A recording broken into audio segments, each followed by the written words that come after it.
Some stories don't begin with love at first sight.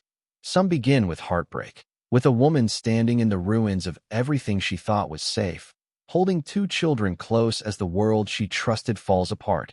Before the silence, before the betrayal, before the lies whispered in dark corners, there was Julie, a young mother whose faith was her anchor, whose hope was stubborn enough to survive storms.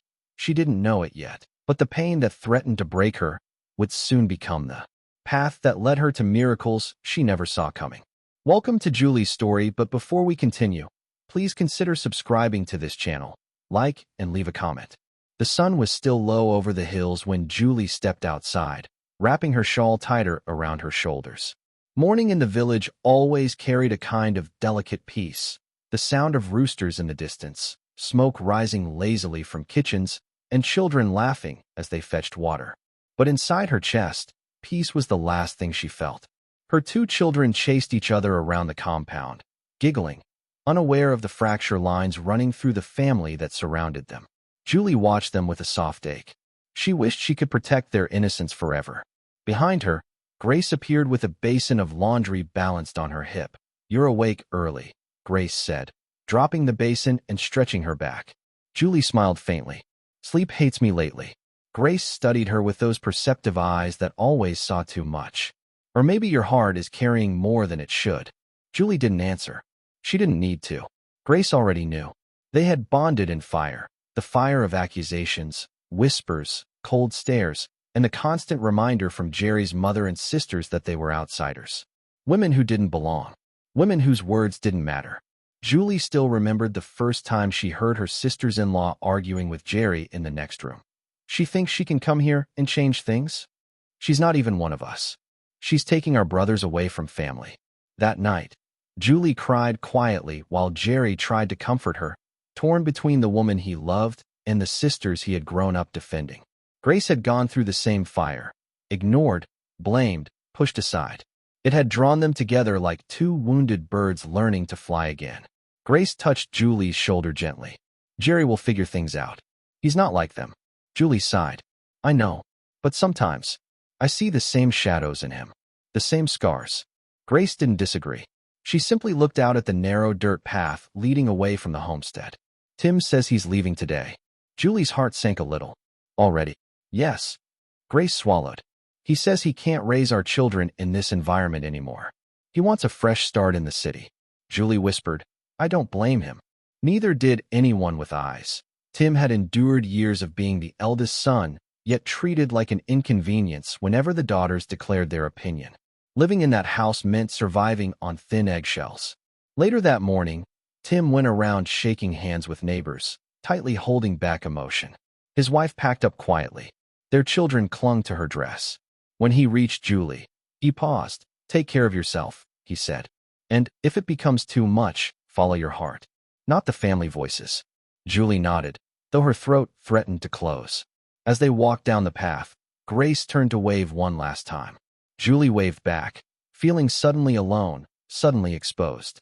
Jerry came up behind her, dusting his hands from the morning chores. "They'll be fine," he muttered, more to himself than to her. Julie studied his face, the strong jaw, the quiet eyes always carrying stories he never said out loud. Jerry was a good man, but shaped by wounds he never named. Raised by a mother who favored his sisters so openly that it carved insecurities into all her sons. "You're thinking too much," he told her, slipping his hand into hers. "I could say the same about you," she said gently. He pulled her close. "We'll get out too. Soon." Julie leaned into him, holding on to the hope in his voice. But even as he said it, she sensed a distance in his eyes, something on his mind that he wasn't sharing. Later that week, Jerry paced outside, a letter in his hand. Julie noticed how tightly he folded it, how quickly he hid it when she walked out. "What's that?" she asked. "Nothing," he said too fast. "Just something from an old friend." Julie frowned, but didn't push. Jerry never opened up unless it was tearing him apart. He cleared his throat. "I've been thinking, maybe I should go to the city for a while. Work with Tim. Save up. Then come back for you and the kids." Julie looked at him long and hard. "Go? Now. It's the only way to build something solid," he said, voice firm. She hated how much sense it made. She hated how much it hurt anyway. Okay, she whispered. He hugged her tight. It's just a few months. But his heartbeat was too fast. His hands trembled against her back, and the letter in his pocket burned like a secret. 2 days later, Julie stood in the compound, watching Jerry walk away with a small bag slung over his shoulder. Their children ran behind him until he turned and knelt down to hug them one last time. When he reached the main road, he turned back and forced a smile. Julie waved with a brave face she didn't feel. Grace whispered, "Are you okay?" Julie nodded. "He'll come back." But her chest tightened with a strange, uneasy weight, as though she were watching more than a simple departure, as though something larger, something irreversible, had just begun. Julie was sweeping the compound one morning when one of the village boys ran toward her breathlessly. "Julie, someone came looking for Jerry. A document. A travel something." Julie froze. "What do you mean?" "I think it's from the embassy," the boy said. "They said he needs to respond immediately." Julie's heart dropped. Embassy? Travel documents. Why hadn't Jerry told her? She wiped her hands on her skirt, trying to steady her breathing. What was Jerry hiding? The wind picked up suddenly, sweeping leaves and swirls around the yard, almost as if the world itself knew that Julie's life was about to change. The afternoon sun pressed down heavily on the village, casting long, drowsy shadows across the compound. Julie sat beneath the mango tree, her children asleep beside her, their small chests rising and falling in peaceful rhythm. But Julie's heart was far from peaceful. She kept replaying the boy's words in her mind. "It's from the embassy, travel something. He needs to respond immediately." Her palms sweated. Her breath caught again and again. What embassy? Why travel? And why would Jerry not tell her? Grace found her there later, staring blankly at the dust. "You haven't moved from here," Grace observed gently. Julie swallowed. "Grace, something's wrong." Grace sat down slowly. "Tell me." Julie told her everything. The boy's message, the strange letter Jerry had hidden, the rushed departure, the unease in her chest. When she finished, Grace said nothing for a long moment. Then she whispered, "Do you think he left the country?" Julie laughed weakly. "Jerry? Without saying anything? Never." But even as she said it, a memory flashed, the way he hugged her before leaving, like he was apologizing for something she didn't yet know. Grace placed a hand over Julie's. "Pray. Before you panic, pray." Julie nodded, but her mind was racing too fast to form words. While Julie struggled with questions, Jerry stood in. A long, slow-moving line at the Nairobi airport, clutching a small folder of documents. His heart hammered. "I'll only be gone for 3 months," he told himself for the 100th time. "Just 3 months to make money. Then I'll come home and fix everything for Julie and the kids." He had written her a long message that morning, but deleted it. He had tried calling, but stopped himself. "I'll tell her when I land," he whispered under his breath. It wasn't that he didn't love Julie. He loved her too deeply, too fiercely. But Jerry had grown up in a house where emotions were buried, secrets were currency, and vulnerability was weakness. He had learned to carry everything alone. When the immigration officer stamped his passport, his breath caught. There was no turning back now. He whispered a short prayer under his breath. "Lord, help me make this worth it." 3 days passed. 3 long, torturous days of waiting. 3 days of no call from Jerry. 3 days of everyone pretending nothing was unusual, except Julie. On the 4th morning, she walked to the trading center to buy sugar. She didn't expect her life to shift with one overheard conversation. 2 women at the shop clicked their tongues loudly. Have you heard? Someone said Jerry boarded a plane to America." "To America? Without telling his wife?" That's how these men behave when they reach the city. They forget home. Julie stopped mid-step. The sugar packet slipped from her fingers and fell into the dust. The women turned, startled. "Julie? You didn't hear?" Julie shook her head slowly. "No, I didn't." She felt herself leaving her own body, like she was floating above the moment, watching a nightmare unfold in slow motion. She walked home without her sugar, without breath, without feeling. She placed her children inside the house and stepped out again, gripping the wooden doorframe to stay upright. Grace rushed over from her kitchen. "Julie? What happened?" Julie's voice cracked. "He's not in the city, Grace. He's not anywhere close." Grace blinked. "Where?" "He left for America." Grace gasped. Did he tell you?" Julie shook her head violently. "No, not even a word." The hurt sliced through her so sharply she had to hold her ribs. Grace wrapped her arms around her. Julie, oh Julie, I'm so sorry. Julie didn't cry. Not yet. The pain was too deep to release. That evening confirmed her worst fears. Jerry's mother and sisters called a family meeting. Julie arrived reluctantly, holding her two children's hands. Grace stood behind her like a quiet soldier. Mama Baraka sat at the center, her daughters flanking her, Martha with her sharp tongue and Rose with her cold eyes. Martha spoke first. So, our brother has run away. Julie felt the words land like a slap.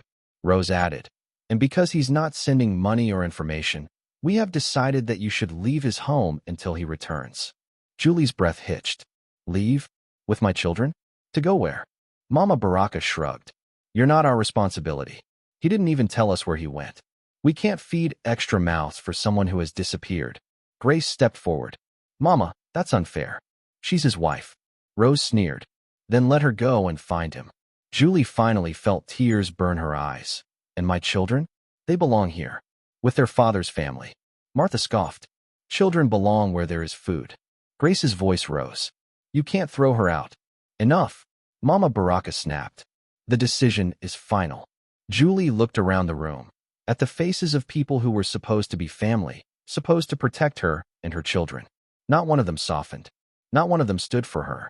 That night, she packed silently, trembling as she folded little clothes and baby shoes, not knowing where they would sleep the next day.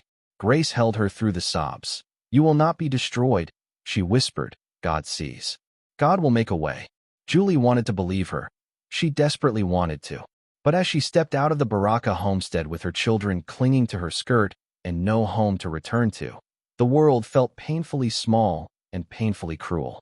Yet somewhere across the ocean, completely unaware of the storm he had unleashed, Jerry was stepping into his new job in America, smiling, believing everything back home was fine. Julie walked slowly down the dusty village road, a small bag on her shoulder and her two children trailing beside her. Each step felt heavier than the last, as though grief had hands and it was pulling her backward. The sun had begun to set, painting the sky in streaks of orange and fire, mocking the growing darkness inside her. Mommy, her little boy tugged her dress. Where are we going? Julie forced a smile. Somewhere safe, baby. But the truth was, she had no idea. Grace walked with her until a few meters from the main road. I wish you could stay with us, Grace whispered. But Tim says the landlord would raise questions. Julie nodded. She understood. Grace was fighting her own battles. Grace held her tightly. You are not alone. God is with you. And when God is with you, exile becomes preparation. Julie let out a shaky breath. Pray for me. I already am. Then Grace pressed something into her hand, a folded note with a phone number.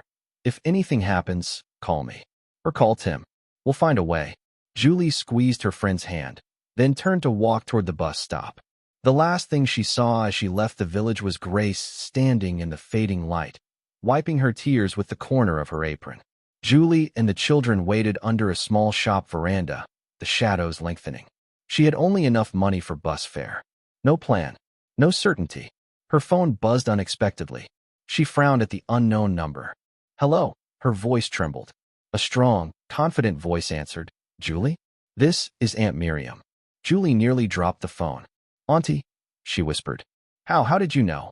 My dear girl, Aunt Miriam said, voice breaking just slightly. Word travels fast. And when I heard what your husband's family did to you, I called Grace immediately. Pack your bags. I'm sending a private taxi to bring you and the kids to Nairobi tonight. Julie covered her mouth with her hand as tears finally spilled. Aunt Miriam continued. You and the children will stay with me as long as you need. You're not going to suffer. Not under my watch. Julie sobbed silently. Do you understand, Julie? Yes, Julie whispered. Thank you, Auntie. For the first time that day, the knot in her chest loosened. The private taxi arrived in less than 2 hours, a silver SUV that gleamed under the moonlight. The driver stepped out and bowed slightly. You must be Julie. Madam Miriam sent me. Julie nodded, still dazed. He opened the back door, and her children climbed in eagerly. She slid in beside them, clutching them both as though the world might snatch them away again. As the vehicle pulled away from the village, Julie looked back one last time. The homestead, the mango trees, the fields, all blurred into one dark mass behind her. Was she leaving home? Or escaping a prison? She couldn't tell anymore. Her daughter leaned on her shoulder. "Mommy, are we going far?" "Yes, sweetheart," Julie whispered, kissing her forehead. "We're going somewhere new. Somewhere better." The road curved and stretched ahead, lit only by the headlights and the promise of a different dawn. They reached the city past midnight. Julie expected a small apartment. She did not expect this. A tall gate, trimmed hedges, warm lights glowing from verandas, a fountain humming softly in the front yard. Aunt Miriam's home was breathtaking. The housemaid hurried out. "You must be Julie. Come in, come in. Madam is waiting." Inside, Aunt Miriam, tall, elegant, with silver bracelets and a warm smile, rushed forward and engulfed Julie in a hug. "My baby," she whispered, holding Julie's face in her palms. "What they did to you was wicked. But you are safe now." Julie broke down completely, her knees weakening under the weight of days she had pretended to be strong. Aunt Miriam held her until the storm passed. Then she led her to the guest wing, a wing, not a room, with 2 large beds, fresh sheets, warm lighting, children's toys arranged neatly in a corner. Julie stared. Her children ran inside, squealing softly. Aunt Miriam smiled. "Freshen up. Rest. Tomorrow, we talk about the future." Julie nodded, tears sliding down her cheeks again. "Why are you doing all this for me?" she whispered. Aunt Miriam brushed her cheek tenderly. "Because you belong to me, Julie, and no one throws away my blood." Julie swallowed hard. "And because," Auntie added softly, "God never leaves his daughters stranded, not even for one night." Meanwhile, thousands of miles away, Jerry stared at his phone in a small American apartment. He had been working nonstop for weeks, saving every coin, living frugally, praying harder than he had ever prayed. But guilt had begun to claw at him. Tonight, he decided he would call her. He typed her number. He pressed call. The phone rang once, twice, 5 times. Julie's phone, still switched to silent after a day of heartbreak, vibrated on the nightstand beside her sleeping children. She didn't hear it. Jerry waited and waited. Finally, the call disconnected. Jerry stared at the blank screen, whispering to himself, "Julie, please don't give up on me." He had no idea how close she was to breaking, no idea that he was calling a woman who wasn't sure her husband even wanted her anymore. Julie climbed into the soft, warm bed, pulling the blankets up to her chin. The room smelled like lavender. The silence was gentle, not heavy, and for the first time in weeks, she felt safe. She closed her eyes. "God, if you are still with me, please show me," she whispered. Sleep came quickly, and for the first time in a long time, she did not dream of pain. She dreamed of light. The plane touched down at JFK just after dawn, the sky painted in shades of peach and lavender. Jerry pressed his forehead to the window, his heart pounding with equal parts fear and excitement. America, the place he had heard about for years but never imagined stepping into so soon, or alone. He whispered a quiet prayer under his breath. "Lord, let this be worth it." His friend Daniel, now more like a brother, was waiting for him outside. He pulled Jerry into a warm hug. "Welcome, my man. You made it," Daniel said, grinning. Jerry smiled back, but there was a heaviness in his chest he could not shake. Daniel's apartment was small but clean, with a couch Jerry quickly claimed as his bed. Those first few days were a blur of paperwork, orientation, job applications, and learning the confusing geography of a new world. But every night, when the lights dimmed and Daniel fell asleep, Jerry lay awake staring at the ceiling. He knew he had made one terrible mistake. He hadn't told Julie. Not about the visa invitation, not about the flight, not even about reaching America safely. At first, he had convinced himself it was temporary. 3 months only, he repeated. "I'll come back with something real. I'll surprise her." But deep down, he knew the truth. He was afraid. Afraid of disappointing her if things failed. Afraid of raising her hopes too soon. Afraid she wouldn't understand why he needed to leave quietly.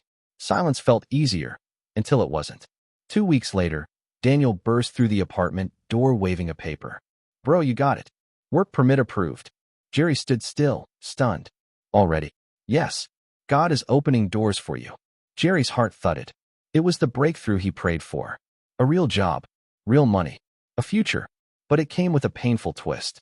If he stayed longer, It meant more silence, more days without calling Julie, more unanswered questions back home. He typed Julie's name on his phone, then deleted it, typed again, deleted. His courage kept failing him. Just a little longer, he whispered. I'll fix it when the time is right. But time had its own plans. One Sunday morning, as he was getting ready for his shift, Daniel approached him slowly. Have you talked to your family recently? Jerry hesitated. Not really. What? Daniel scratched his head, frowning. Someone posted on Facebook asking if anyone had heard from you. Your cousin, I think. Jerry froze. When? He asked, his voice barely audible. Last night. His phone suddenly felt heavy in his hand. Cold dread crawled into his stomach. He opened Facebook for the first time in weeks. Notifications flooded the screen, tags, comments, messages. Where are you? Have you heard from Jerry? Julie has been looking for you. Julie. Jerry's chest tightened. What had he done? He searched her name, his hands trembling. Her profile picture had changed. Julie, standing in front of a city apartment he didn't recognize. Her smile was small, almost cautious. The children stood beside her, dressed neatly. And the caption under the photo was simple but unsettling. New beginnings. Jerry sank onto the couch, breath short. Daniel, he whispered, something is wrong back home. His silence, his attempt to protect his family, was now the very thing tearing them apart. And for the first time since landing in America, Jerry felt truly, painfully helpless. The morning began quietly, almost too quietly. A thin mist clung to the banana trees behind the compound, and Julie moved around the small kitchen preparing porridge for her children. Nadia hummed as she braided her doll's hair, and little Sam sat on the floor tapping a spoon against a tin cup. Julie forced a smile. Sam, you'll chase the birds away with that noise. He giggled, and her heart softened. Children had a way of reminding you that innocence was still alive, even when the world around you felt dark and cold. But as she stirred the pot, she felt it. The heaviness in the air did a storm she couldn't name. By mid-morning, a voice called from outside. Julie, Mama Jerry wants you. Her heart skipped. She wiped her hands on her apron and stepped outside. Jerry's mother, Mama Baraka, stood with her arms folded, her expression carved from stone. Behind her were Jerry's sisters, the ever-smirking Wendy and the sharp-tongued Lorna. Two neighbors lingered near the fence, watching with hungry eyes. Julie swallowed. Is everything okay, Mama? Mama Baraka's voice was cold enough to frost dry leaves. Where's my son? Julie blinked, confusion slicing through her. I've told you many times. He left for the city. To look for work. He said he lies. Wendy snapped. You think we don't know? People say he disappeared. That he left you. You brought shame to this home. Julie felt the world tilt. The voices rose like a storm breaking loose. You're hiding something. Maybe she chased him away. Maybe she speaks to other men. Julie's breath caught in her throat. Please. I've done nothing wrong. Jerry told me he was. You expect us to believe that? Lorna spat. You, who came into this home acting holy, pretending obedient while your eyes wander. Julie felt heat burn behind her eyes. How could they think this? How could they twist everything into thorns? Mama Baraka stepped closer, her voice slow and slicing. Julie, you are no longer welcome here. Silence. A wind passed through the compound, swaying the mango tree. Even the chickens seemed to freeze. Julie stared at her mother-in-law, unable to breathe. Mama, what do you mean? You heard me, she repeated. Take your children. Leave my home. Nadia, who had been standing at the doorway, let out a small cry. Mom? Mom, what's happening? Julie pulled her daughter close, shielding her. Mama, please, Julie whispered. At least wait for Jerry to return. Let him speak for himself. I can't leave. Jerry is gone. Wendy shouted. We don't know where he is. But we know where you are, and we are done with you. Lorna stepped toward the house. Pack your things. Now. Julie's hands trembled. She looked at the sky, at the dusty ground, at the neighbors' curious eyes. She felt naked, stripped of dignity, of belonging, of the dream she thought she had married into. Nadia hugged her waist. Mom, are we going? Julie swallowed the lump in her throat. Yes, baby. We're going. They stood and watched as she packed. Every step felt like a wound. Julie folded the children's clothes. She wrapped their shoes in a paper bag. She took down the wedding photo from the wall, the one where she and Jerry had smiled under a jacaranda tree. Mrs. Baraka stepped forward and snatched the frame from her hands. This one stays here. The sound of the glass breaking, whether accidental or intentional, felt like something inside Julie's chest shattering. Julie didn't argue. She picked up the small bag that held her children's lives and her own breaking dreams. As she walked out, neighbors whispered, "Yondayo bibi yajeri shame. She's finished. Poor children."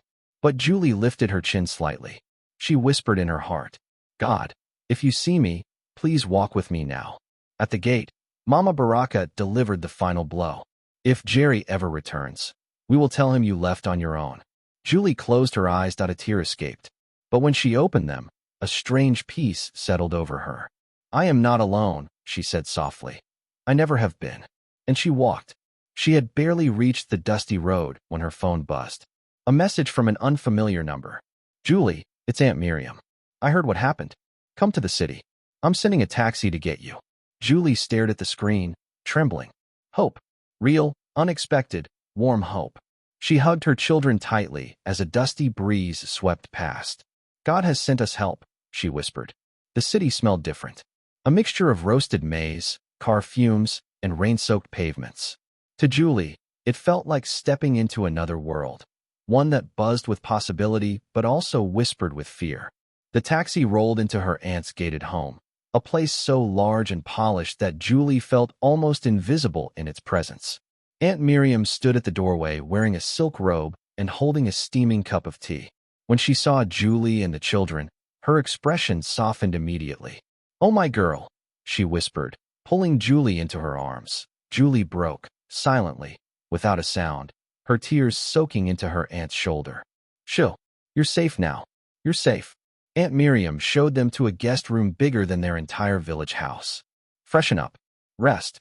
I've already arranged new clothes for you and the kids," she said. Julie looked around. 2 beds, crisp white sheets, toys on the floor for the kids, a warm lamp glowing softly. Nadia gasped. "Mom, do we live here now?" Julie knelt beside her. "For now, baby. God has made a way." Jerry stood outside a low-wage construction site, hands in his pockets, heart pounding. The message on his screen burned like fire. "Your wife tried calling you." His throat tightened. "Why now? Why didn't she wait?" he murmured. But deep down, fear gnawed at him.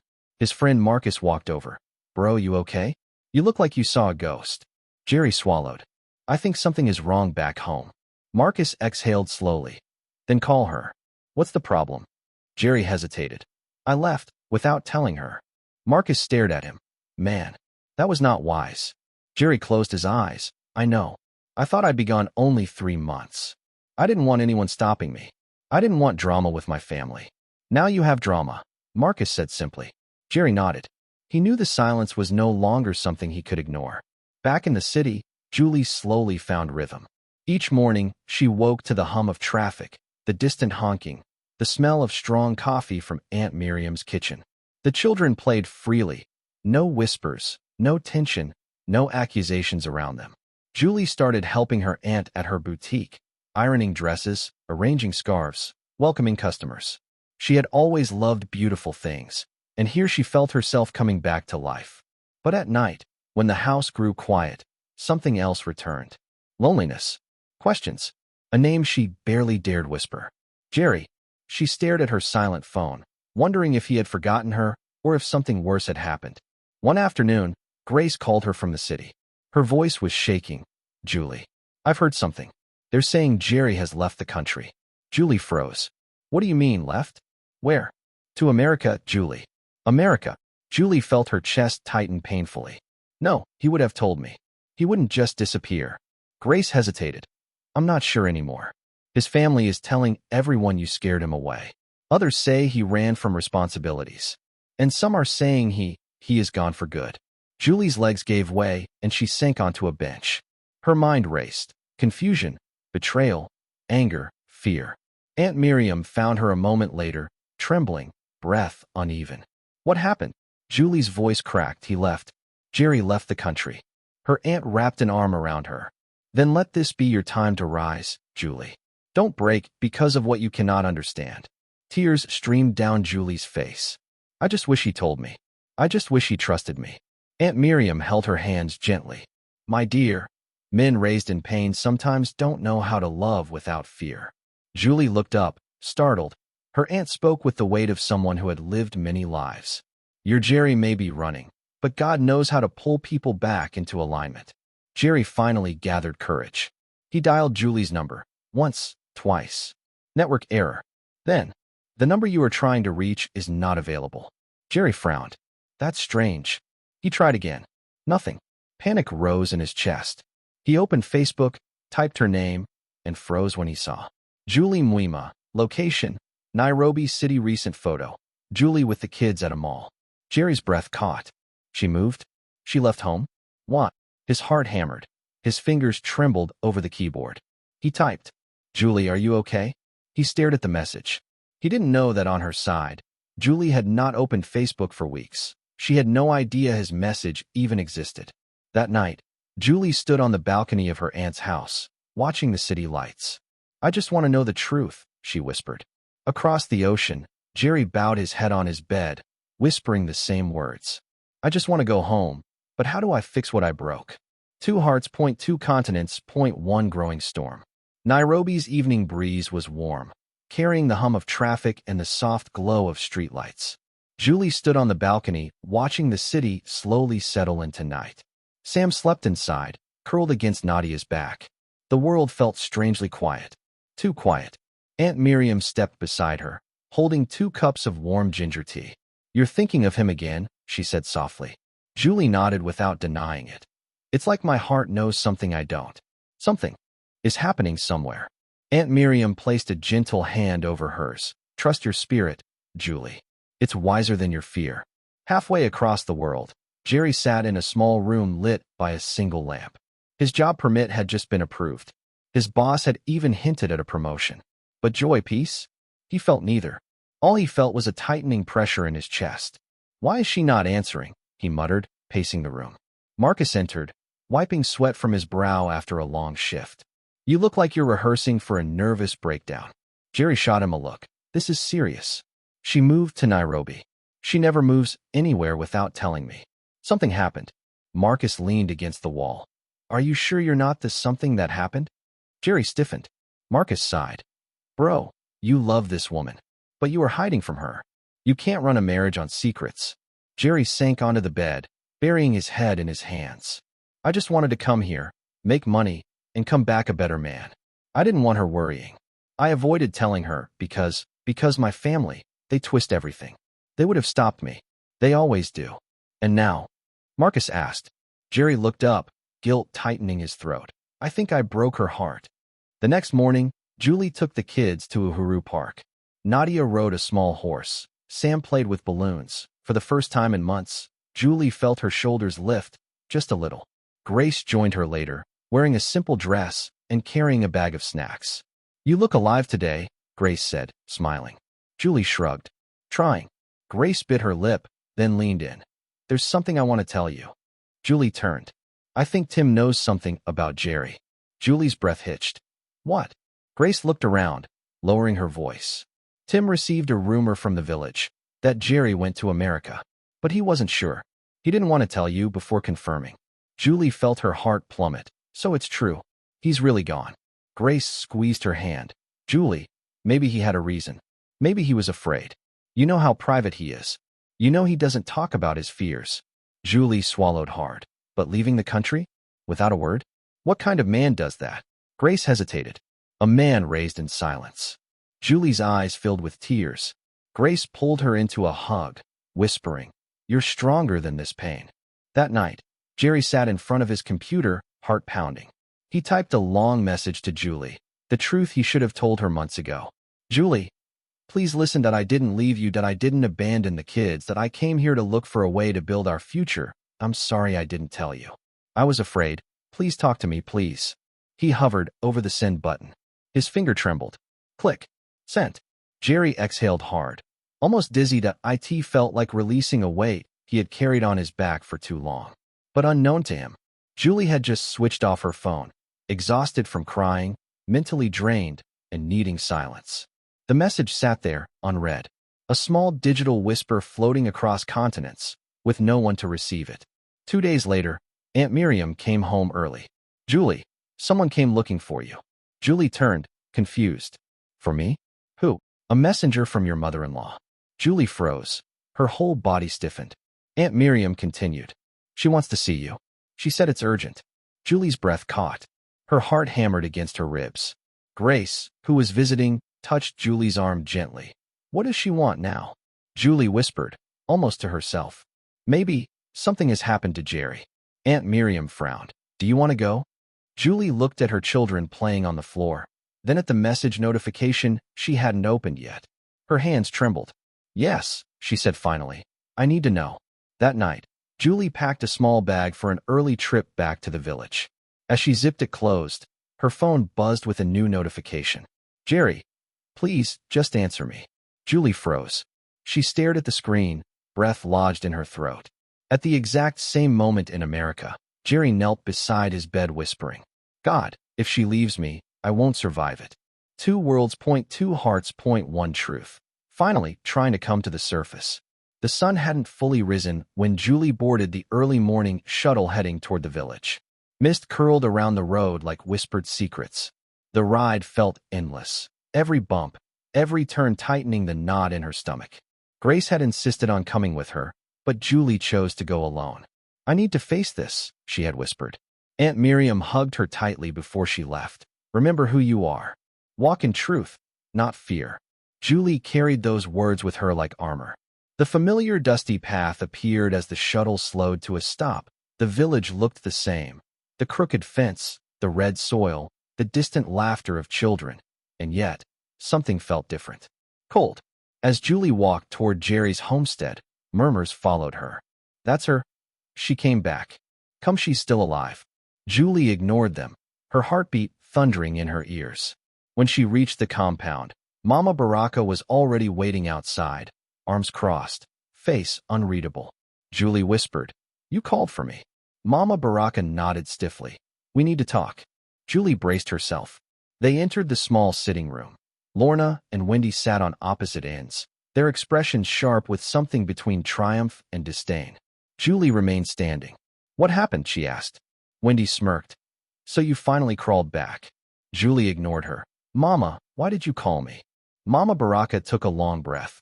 Because there are things you need to hear. Things about Jerry. Julie's heart lurched. Lorna leaned forward. He left. We all know that. And you know what? He didn't tell us anything either.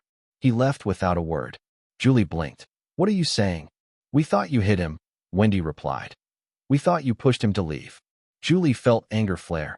I never. Enough. Mama Baraka snapped. The room quieted. Mama Baraka's voice softened a little. I called you because we received a letter. Julie's breath stopped. A letter from Jerry? Mama Baraka nodded slowly. It came 2 days ago. Julie formed a trembling whisper. What did he say? Wendy stood and retrieved a crumpled envelope from a drawer. Julie reached for it, but Wendy pulled it slightly back. Just know, Wendy said coldly. He didn't mention you. Julie froze. The words felt like a blow to her chest. When he tossed the envelope into her hands, Julie unfolded it with shaking fingers. The letter was brief. Mama, I am in the United States, that I am safe, that I will send money soon. Tell the others not to worry. No mention of Julie, no mention of the children. It felt like swallowing shards of glass. Julie closed her eyes, tears burning her lids. Her voice broke. That's it. That's all he wrote. Mama Baraka avoided her gaze. Julie shook her head, clutching the letter to her chest. He didn't forget us, she whispered fiercely. He can't have. Lorna scoffed. Face it. He left you. He left the country. He left everything. Julie felt something inside her snap. No, she said firmly. Jerry is many things. He is private. He hides. He runs from communication. But he would never abandon his children. Or me. Wendy rolled her eyes. Well, he already did. Julie stared at them. Really stared. And for the first time, she saw something she had never seen clearly. Envy, bitterness, and fear that their control over Jerry was slipping. Julie took a slow breath and straightened her back. You called me here to humiliate me again. But I didn't come for your approval. I came for the truth. She stepped forward, holding the letter. And this? This is not the whole truth. I can feel it. Mama Baraka's eyes flickered. Guilt, maybe fear, but she said nothing. Julie wiped her tears. I'm done letting you break me. Julie turned to leave when Mama Baraka suddenly called out. Wait. Julie stopped. Mama Baraka's voice trembled ever so slightly. There is something else. Something I didn't tell you. Wendy and Lorna shot their mother sharp looks. Mama, don't. Quiet, she commanded. The sisters fell silent. Mama Baraka bowed her head. Julie. Jerry called me once. Before he left. Julie's breath caught. Her pulse quickened. What did he say? Mama Baraka hesitated, then whispered what no one expected. He asked me to take care of you. Julie stared at her, stunned. Mama Baraka swallowed hard. And I failed. Her voice cracked, and for the first time, Julie saw regret in the older woman's eyes. He said he was afraid. He said he needed time. He said, you were his heart. Julie's knees weakened. Silence blanketed the room. As Julie stepped outside, overwhelmed, her phone buzzed violently in her hand. A foreign number. Her breath caught. Hands shaking, she answered. Hello. The line crackled. Then, Julie, it's me, it's Jerry. Julie's world spun. Her fingers tightened around the phone. Her eyes filled. Jerry, why did you leave? Jerry exhaled shakily from thousands of miles away. Julie, please listen. Everything you heard, everything they told you, it's not what you think. Julie's voice trembled, equal parts anger and longing. Then tell me the truth. A heavy silence hung between continents. Then Jerry whispered, I'm coming for you. Julie stood outside the homestead, the wind brushing her cheeks, her heart trembling violently in her chest. Jerry's voice still echoed in her ear. I'm coming for you. But reality weighed heavier than hope. Jerry, Julie whispered, gripping the phone tighter, start talking. I need answers, not promises. There was a sound of footsteps and machinery behind him, the noise of a construction site. He must have stepped aside. Then his voice came again, strained and urgent. Julie, I didn't leave you. I didn't abandon the kids. And I didn't write any letter that said otherwise. Julie's breath caught sharply. But they showed me a letter, she cried. Your mother said, your sisters said. Julie. Jerry cut in, listen to me. That letter, that handwriting, that message, it wasn't mine. Her stomach twisted. Then who wrote it? She asked, though deep down she already knew. Jerry's silence answered for him. Julie stepped away from the house, her heart pounding. She paced in the dusty compound, tears stinging her eyes. Why didn't you tell me you were leaving? Why did you disappear? For a moment, she heard nothing but Jerry's shaky breath. Then he spoke, and his voice broke. Because I was scared. Julie froze. Scared of what? She whispered. Scared of failing you, Jerry said softly. Scared of telling you my visa had finally come through and watching you worry. Scared that if I told my family, they'd find a way to drag me back or guilt me into staying. He swallowed hard. I thought disappearing for a short while would protect you. I thought, if I just went, worked for 3 months, came back with enough money, everything would be okay. Julie covered her mouth with a trembling hand. But in trying to protect everyone, Jerry whispered, I hurt you the most. The words sliced into her. Jerry, she said shakily, you don't disappear on the people you love. Not like that. Not without a word. I know, Jerry said, voice thick. And I've regretted it every day. The silence, the distance, the pain I caused you. I carried it with me across oceans. Julie closed her eyes, a tear slipping down. And our children? She asked. Did you think they wouldn't ask where you were? Jerry's voice cracked. I think about them every night. I picture them sleeping. I imagine their little hands in mine. Julie, I didn't run from you. I ran from my fear. And I ran straight into regret. Julie turned, facing Mama Baraka, who was standing quietly by the door now, her shoulders sagging, her face shadowed with guilt. Why did you let them send us away? Julie whispered. Why didn't you fight for us? On the phone, Jerry exhaled shakily. I didn't know, he said. And when I realized, when I heard whispers from someone back home that you were no longer in the village, I broke. I searched for you online. I asked him. I asked anyone who might know where you were. He paused. And when Grace finally replied to my message, I felt like I could breathe again. Julie felt her knees weaken. You should have trusted me, she whispered. I know, Jerry said. And I am sorry. More sorry than I know how to say. Julie wiped her tears. The pain was there, heavy and real. But beneath it, something softer stirred. A truth she couldn't deny. She still loved him. But love alone wasn't enough. Not anymore. Jerry, she said softly. You broke something in me. Something I'm not sure how to fix. His voice came through the speaker like a tremor. Then let me fix it with you. Julie's heart clenched. Forgiveness isn't instant, she whispered. I'm not asking for instant, Jerry replied. I'm asking for a chance. For a long moment, Julie said nothing. She stood in the light of the sinking sun, surrounded by echoes of humiliation, betrayal, and heartbreak. But Jerry's voice, small, raw, honest, pierced through it all. Julie, he whispered, I'm ready to fight for you now. Julie pressed the phone to her ear, trying to breathe through the mix of emotions inside her. Finally, she whispered, we'll start with the truth. One step at a time. Jerry exhaled shakily, a sound of relief, hope, and remorse all tangled together. Then one step at a time it is. Julie lowered the phone, her heart still fragile, but not closed. Behind her, Mama Baraka stepped forward, tears in her eyes. Julie, she whispered, I wronged you. Julie didn't speak. She wasn't ready, but she didn't walk away either. And that, quietly, gently, became the beginning of forgiveness. Julie walked away from the compound slowly, each step feeling heavier than the last. She didn't look back. The sky had turned a soft orange, and the distant cries of children playing were the only sound breaking the silence around her. Her heart felt bruised, full of too many emotions she couldn't name.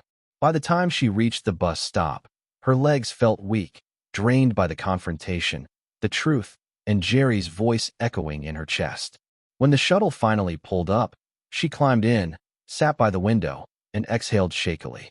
As the vehicle rumbled forward, leaving the village behind, Julie leaned her head against the glass. Dust trailed behind them like a fading memory. She closed her eyes. The truth was still cutting. The pain was still sharp, but something else had entered her heart. A fragile, trembling beginning of forgiveness. It was nearly sunset when Julie reached Aunt Miriam's gate. Before she could knock, the door swung open. Aki, my girl, Aunt Miriam cried, pulling her into a tight, warm embrace. I have been praying for you since morning. I knew today was not an easy day. Julie didn't reply. She just melted into her aunt's arms and let the tears come. Not the hard, painful ones from earlier, but tired tears. Tears of release. Inside, the children ran to her immediately. Mummy, where did you go? We missed you. Their little arms wrapped around her legs. Clinging with innocent affection, Julie knelt down, gathering them close, breathing in their warmth. For a moment, everything inside her softened. She was home, not the place, the people. Aunt Miriam placed a gentle hand on Julie's shoulder. You are safe here, she said softly. Whatever happened will wait until your heart is ready. Those words felt like medicine. That night, after the children had fallen asleep in their small shared room, Julie sat alone in the living room. The clock ticked slowly, the only sound in the quiet house. She stared at her phone. Jerry had sent 3 messages. I'm still here.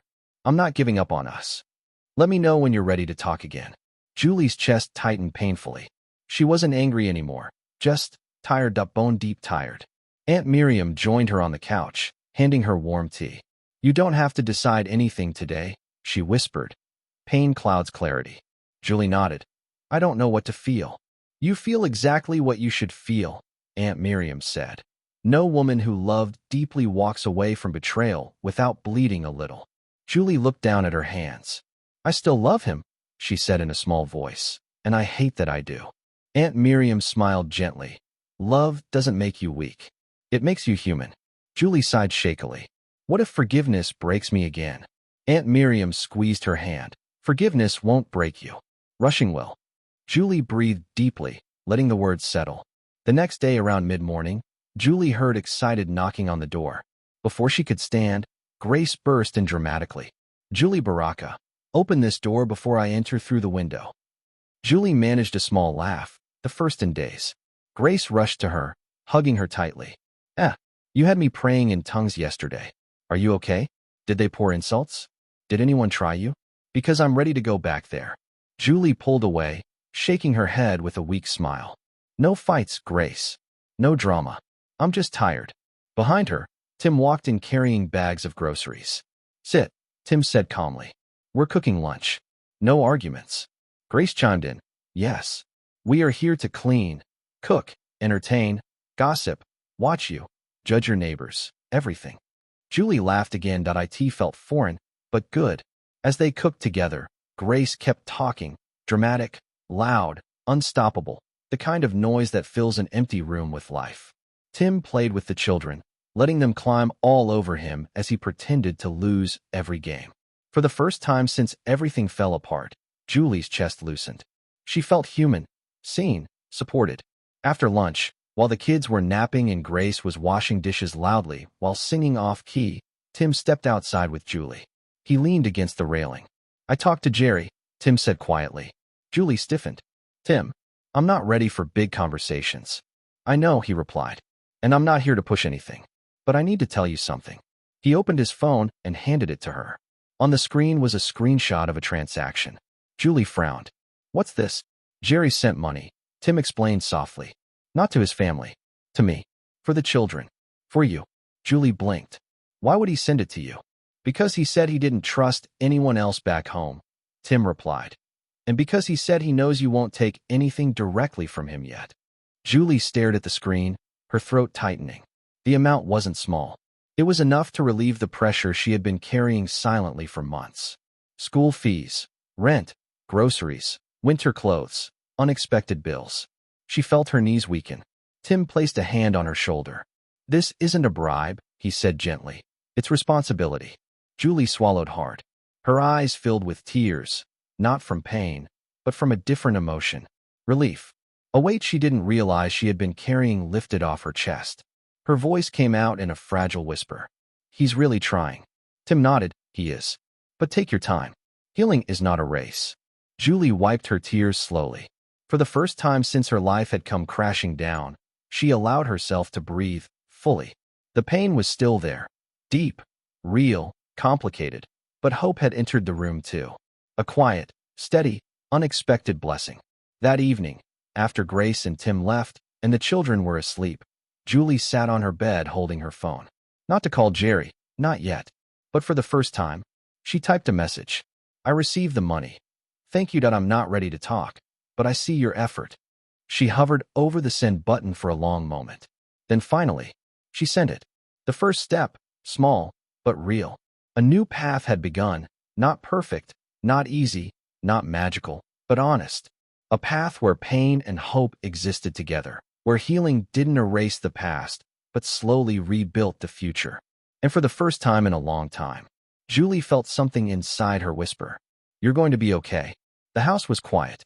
Aunt Miriam had taken the kids to the park downstairs to give Julie space, and Grace and Tim had just left after spending the afternoon with her, bringing food, laughter, and the comfort of people who knew her wounds without her having to explain them. But now, there was only silence. The late evening sun painted soft golden lines across the living room floor. Julie sat on the couch, legs tucked beneath her, staring at her phone. Jerry had called again, and again, and again. Each missed call felt like a heartbeat she wasn't ready to acknowledge. Until now. She took a deep breath, closed her eyes, and let her fingers hover over the screen. One step at a time, she whispered to herself, start with the truth. With a trembling thumb, she pressed call back.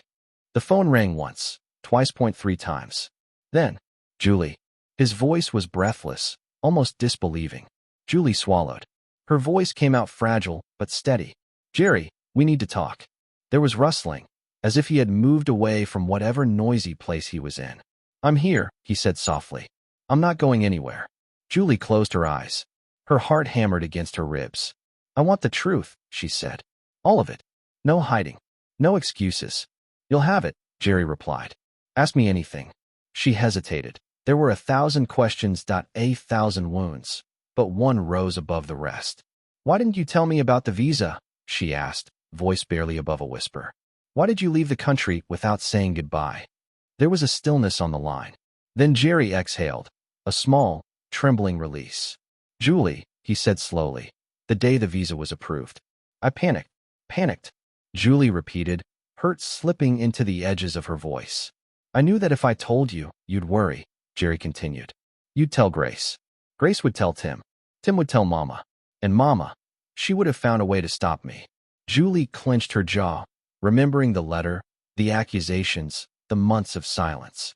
So you left alone, she said. I left, he said. But I didn't leave you. Her chest tightened. You should have trusted me, she whispered. There was a painful pause. You're right, he said. I should have. I was wrong. Julie looked out the window, watching cars pass, watching life move on while hers had been on pause for months. You hurt me, she murmured. You broke something in me. I know, Jerry whispered, voice thick. Julie, you have no idea how many nights I cried thinking I'd lost you forever. I prayed for you, for the kids, for a second chance. I begged God for a way to fix what I destroyed. Julie felt something crack inside her chest, not breaking, but loosening. I'm not ready to forgive you fully, she said honestly. I don't expect you to, he replied. I just want the chance to earn it. Julie wiped a tear that slipped down her cheek. Jerry, what do you want now? She asked. His answer came without hesitation. You, he whispered, you and the kids. And a life where I never have to disappear again. The words hit her like warm rain on parched earth. But she wasn't naive, not anymore. Words are easy, she said gently. I need actions. Then I'll show you, Jerry replied. Julie, listen, things here are opening up for me. God has made a way. I have a stable job, a work permit, an apartment. I've even started sending money home, though I don't know if it ever reached you. Julie froze. It hadn't, not even once. Her heart dropped. Jerry, she whispered, voice trembling. We never received anything. Jerry went silent, completely silent. Julie, he said slowly, voice now sharp with realization. I've been sending money every month. To Mama. I told her it was for you and the kids. Blood rushed to Julie's ears. Her heart pounded. Her breathing hitched. Jerry, your mother, she never told us. Not once. Another silence, a darker one. Then Jerry spoke, voice low and steady. Julie, listen carefully. Her pulse quickened, dread running cold through her veins. What is it? She whispered. Jerry inhaled slowly. I think someone has been lying to both of us. Julie stood up, panic swelling inside her. Lying how?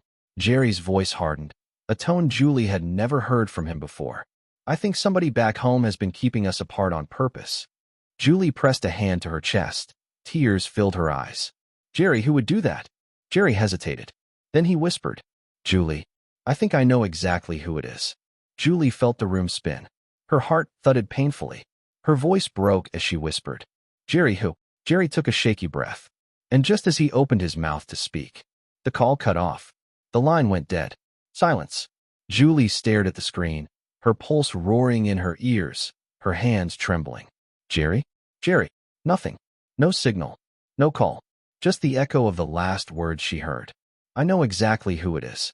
The city skyline glimmered outside the window as Julie sat on the couch, her two children quietly playing nearby. The apartment felt warm and safe, yet her heart was heavy. Her phone buzzed. Another missed call from Jerry. She had ignored the previous ones, fearing the rush of emotions that came with hearing his voice. But now, she couldn't wait any longer. Taking a deep breath, Julie pressed call back. The line rang once, twice, 3 times. Julie. Jerry's voice came, low and trembling. Yes, she whispered, gripping the phone tightly. Talk to me. Tell me everything. No lies. I found out who's been keeping us apart, Jerry said carefully, his voice thick with emotion. Julie's heart thudded painfully. Who? She asked, her voice barely audible. Jerry hesitated. Then, with a quiet intensity that made her stomach twist, he said, It's my mother, Mama Baraka. Julie's hands trembled. Her chest felt tight. Her mind flashed back to that painful day months ago, the day Mama Baraka had summoned her, her children, and then sent them away. Everything, Julie whispered, her voice breaking. All the letters, the accusations, the months of silence, it was her. Jerry's voice was heavy with regret. Yes. She never sent my money, never told you my messages, twisted my intentions. She wanted to control you, control me, control everything. I never wanted to hurt you, Julie. But she interfered every step of the way. Julie sank back into the couch, tears rolling down her cheeks. All this time, I thought you abandoned us. I thought you didn't care.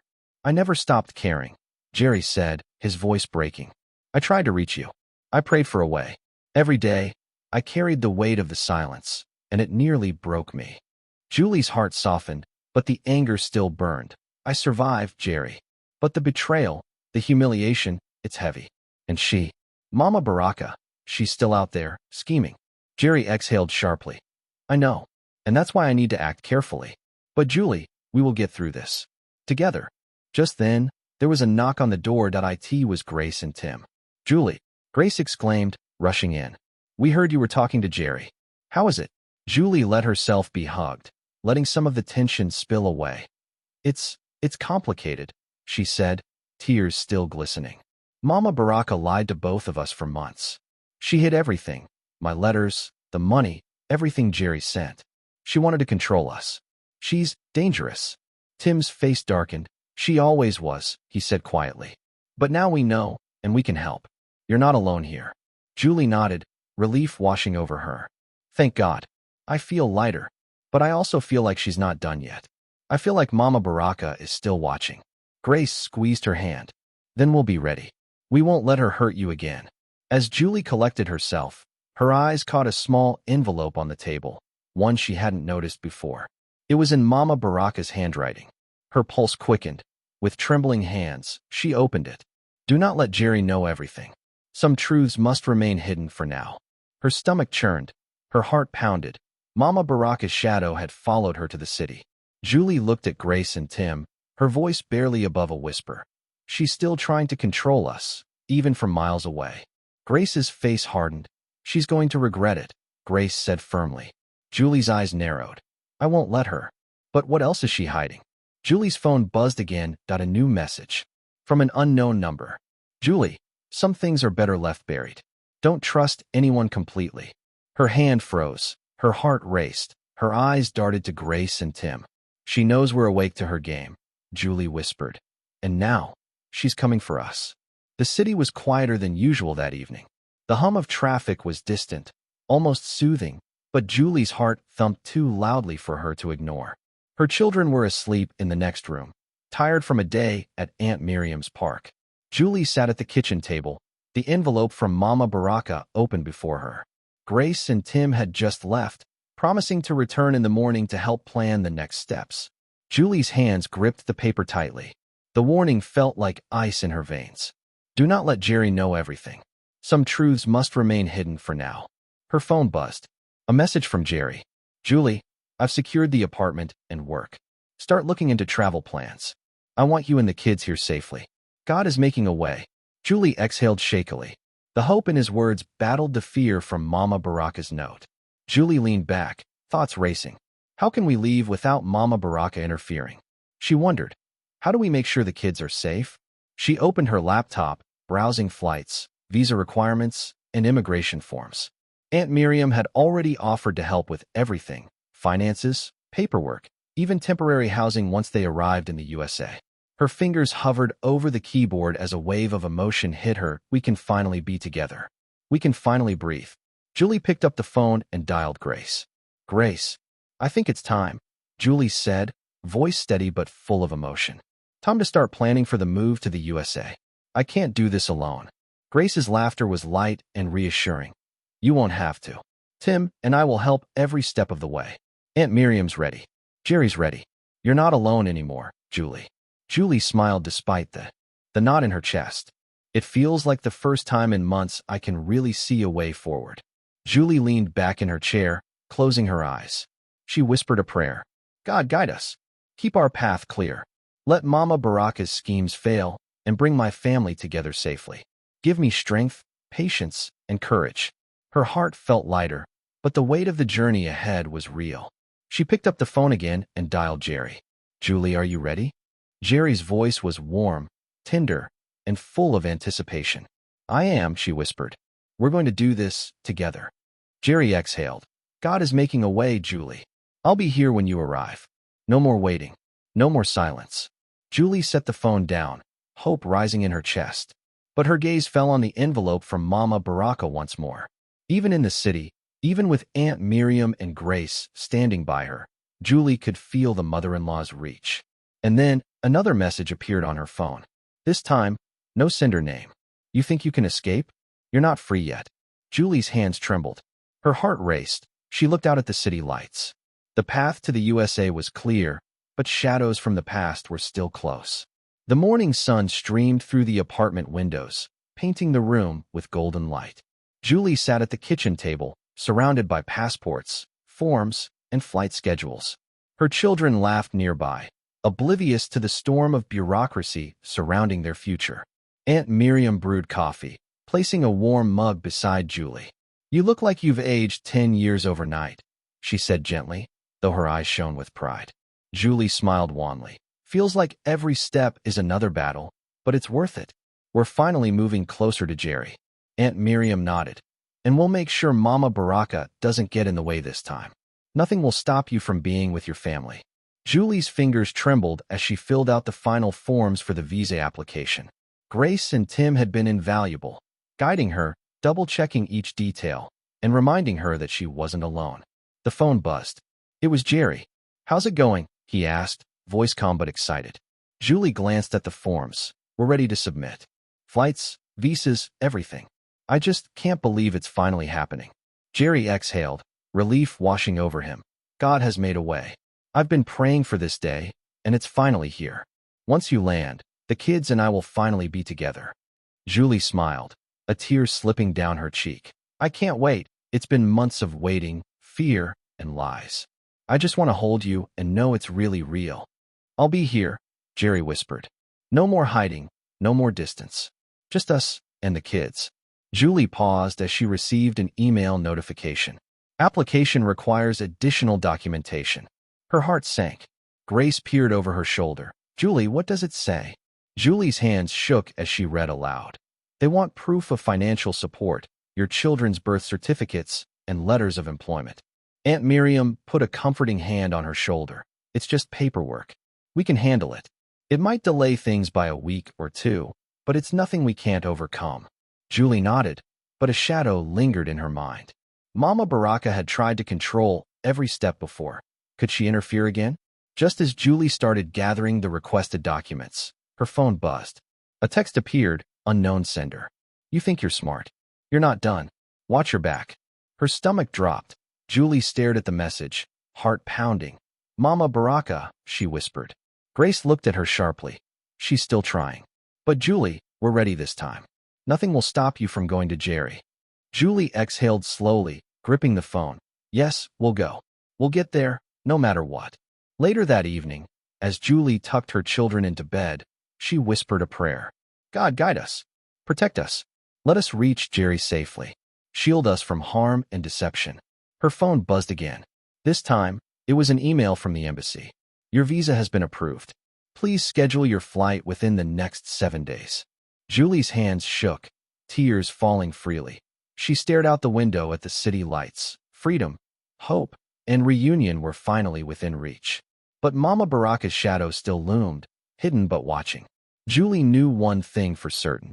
Her journey to Jerry wouldn't be without challenges.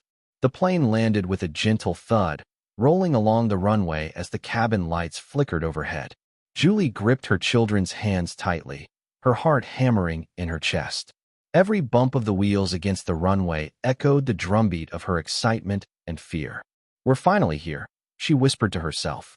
Finally. Her children, oblivious to the months of pain and separation, clung to her, eyes wide at the new world outside the window. Aunt Miriam, who had accompanied them to the airport, gave Julie a reassuring smile. "You've done it, Julie. This is the first day of the rest of your life. Be ready for it." Julie nodded, swallowing the lump in her throat. As they walked through the airport, the reality of America surrounded them. The chatter, the rolling suitcases, the distant hum of planes above. Julie's heart raced, every step feeling heavier with anticipation. "Mommy, is Daddy here?" her little son asked, tugging at her sleeve. Julie's eyes stung.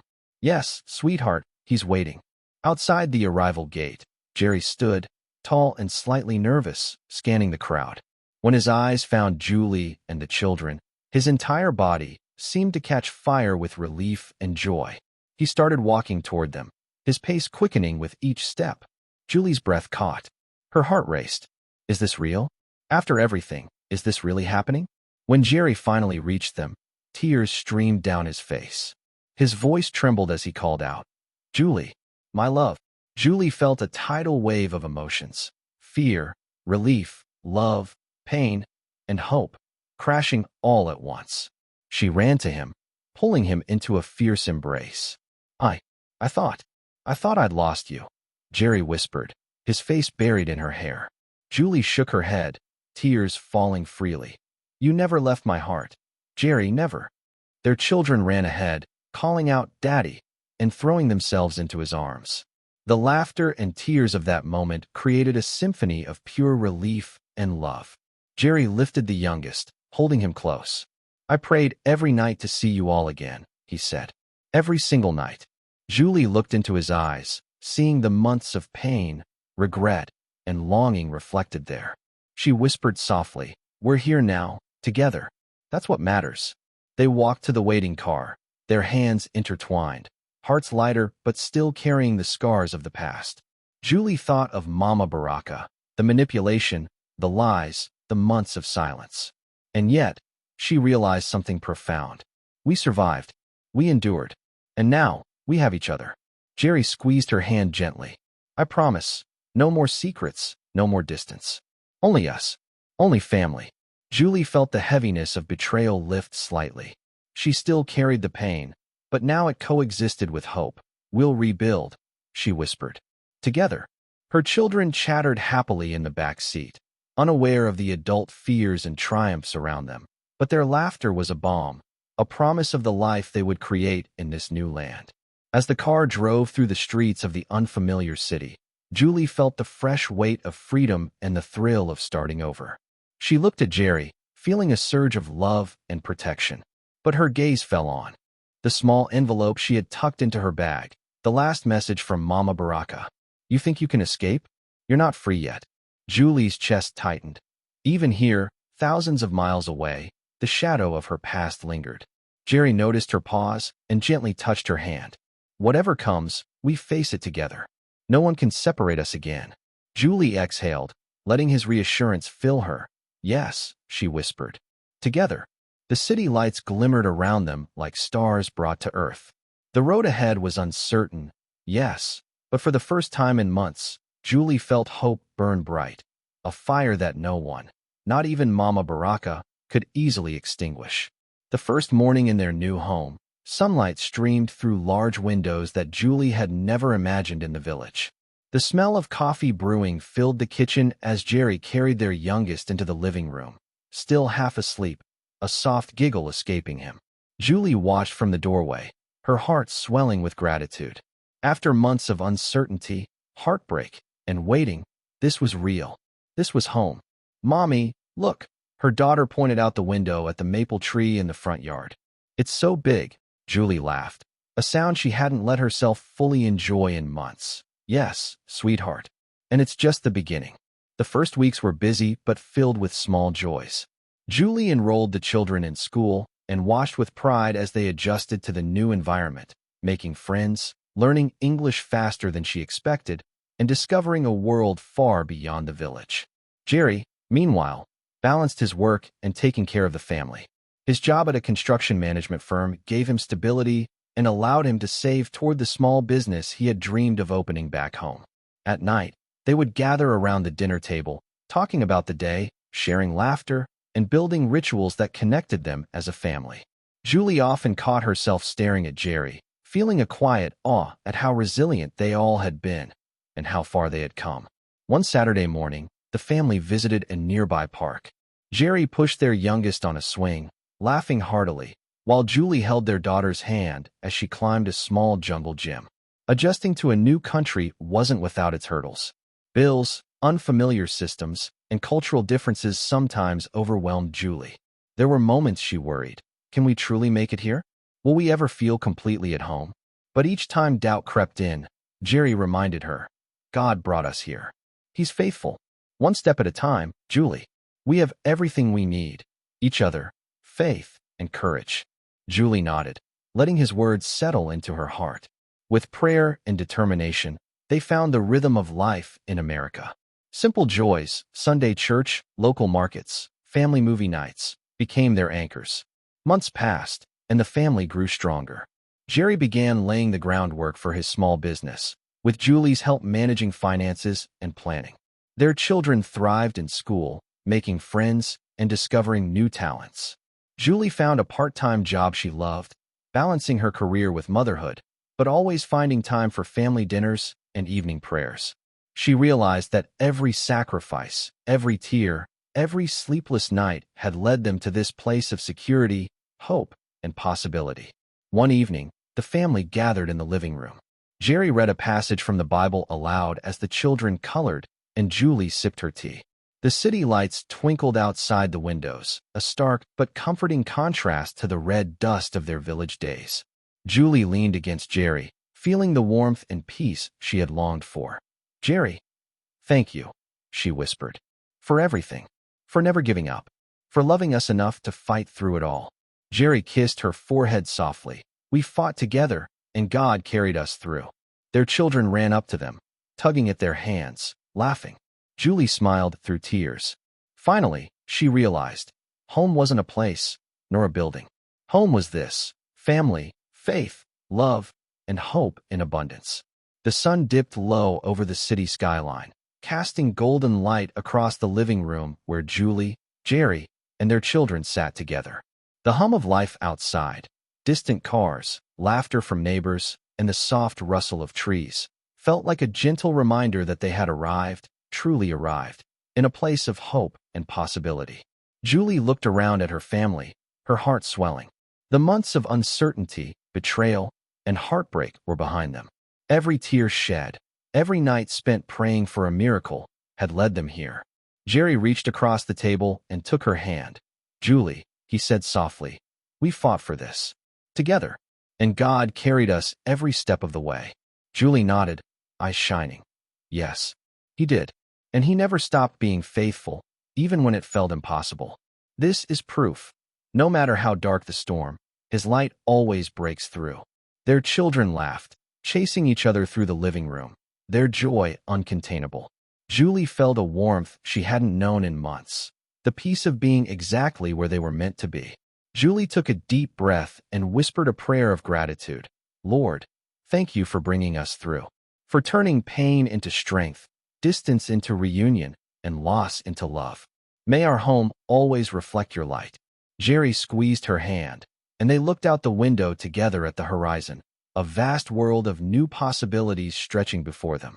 No more running, no more hiding, no more fear, only faith, love, and the promise of tomorrow. And for the first time in a long time, Julie truly believed. With God, no distance is too great, no challenge too strong, and no heart too broken to be healed. The city lights shimmered around them like stars brought to earth.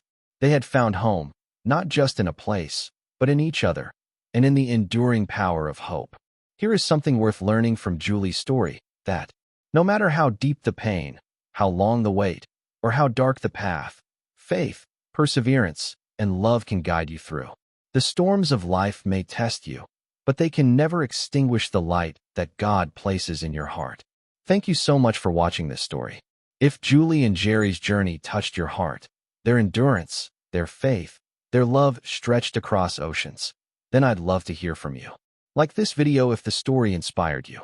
Comment below with the part that moved you the most or a lesson you're taking with you. Subscribe to the channel so you don't miss more stories of hope, healing, and second chances. Your engagement helps this channel grow and allows more people to find stories that remind them they're not alone. Thank you for being here, truly.